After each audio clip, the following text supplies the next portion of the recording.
Chloe admitted on the after party that she was in fact soaking in beer when she and Michael went to that beer Beer spa, spa right, for their for their 1 month 1 month anniversary. anniversary. Right, right. And I wouldn't recommend any woman soak in beer which contains yeast. It's going to impact you in a negative way, and it will also hinder how your partner is going to be experiencing you in an adult way. Yeast and the bits and the pieces, they don't belong together. Welcome to Cliff Alerts. Today we're going to be talking about Lifetime Network's reality-based TV series, Married at First Sight, season number 17, episode number 21.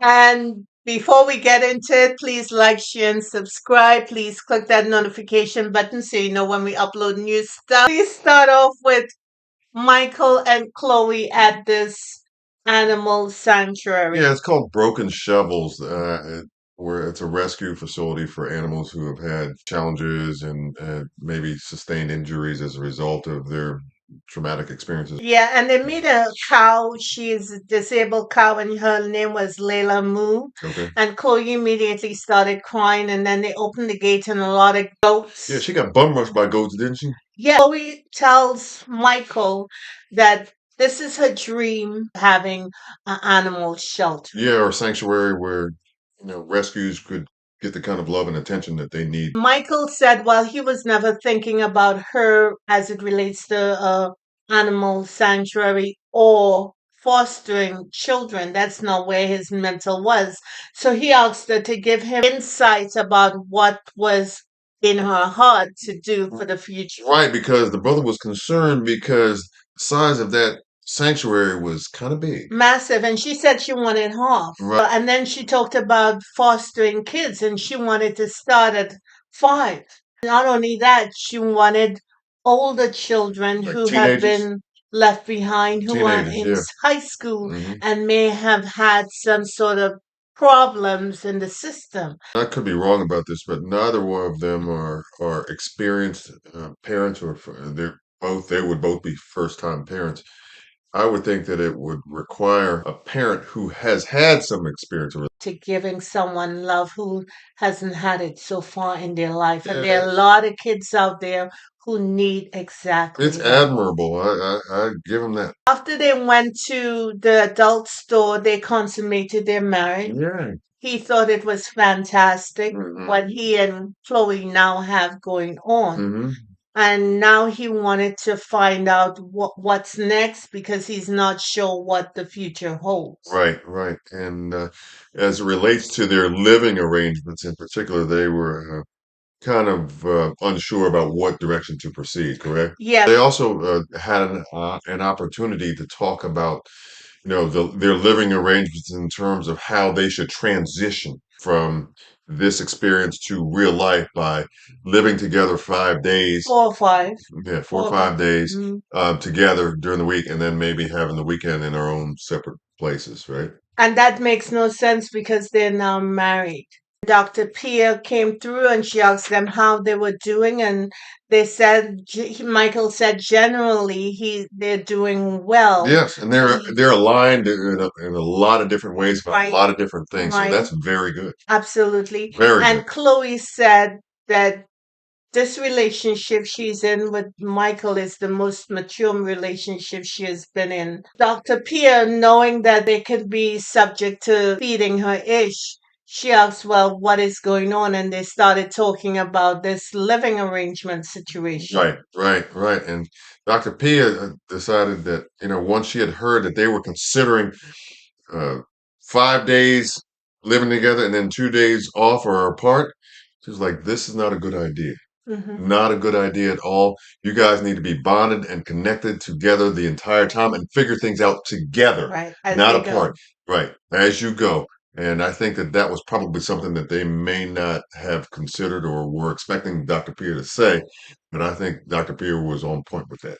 Well, I wouldn't say that that's not what they was expecting, because we did see Chloe in her confessional saying that she didn't like the idea that Michael offered up not living together fully, but having on days and off days. Dr. Pia wanted to get to the root of it, and she recommended that they start being authentic with each other. Mhm. And Chloe seemed like she was offended by that statement. Next, we see Michael giving Cameron a buzz to check up on him and how he's doing, and just catch up.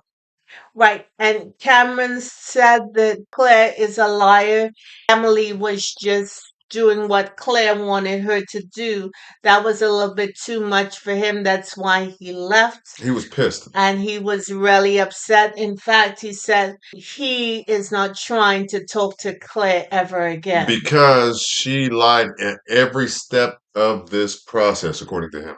particularly as it related to silencing. In fact, he said that he did everything that she asked him to do, and at no time did he even attempt to silence her. She was all about appearances as well, Right. and he acquiesced to what she wanted. He could not believe how she switched that up on him and saying or implying that he tried to silence her. Like I said, he was salty about that. There's no question about it. But he did manage to get around to saying that, when the conversation switched from that incident, that episode, to how Michael and Chloe were doing. It seems like they were doing very well from his vantage point. And Cameron was like, "Congratulations." Cameron mentioned that maybe on decision day he should just say yes. Yeah, because it just sounded like and seemed like to him, based They on the were info. doing better than the other couple. Right, right, and based on the information that Michael was conveying to him,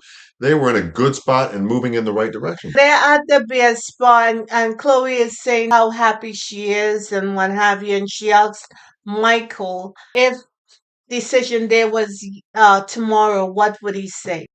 And lo and behold, she was disappointed when he said he got to see some more stuff before he can make an actual decision. And that pissed her off to no end.